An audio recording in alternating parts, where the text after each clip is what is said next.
now around the world, all eyes will be on Washington tomorrow as President Donald Trump welcomes Ukrainian President Volodymyr Zelenskyy, along with a number of European leaders, to the White House. Among the topics of discussion is a possible peace deal to end the war in Ukraine. Willie James Inman has more. The White House is preparing for Monday's meeting between President Trump and Ukrainian President Volodymyr Zelenskyy. A number of European leaders will also attend, including the leaders of Germany and France, as well as the Secretary General of NATO. You're gambling with World War III.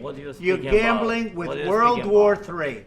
The Oval Office gathering will be the first time Zelenskyy has returned to the White House since a disastrous meeting with President Trump earlier this year.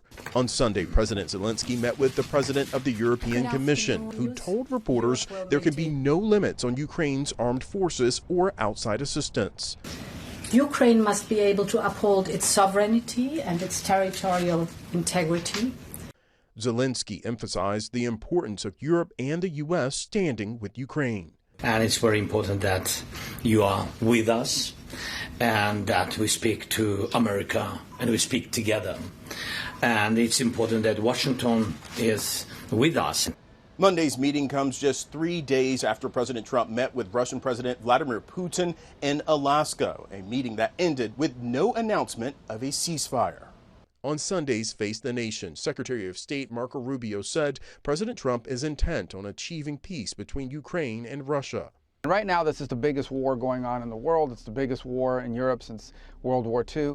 We're going to continue to do everything we can to reach an agreement that ends the dying and the killing. Secretary Rubio said both Ukraine and Russia need to be prepared to make concessions.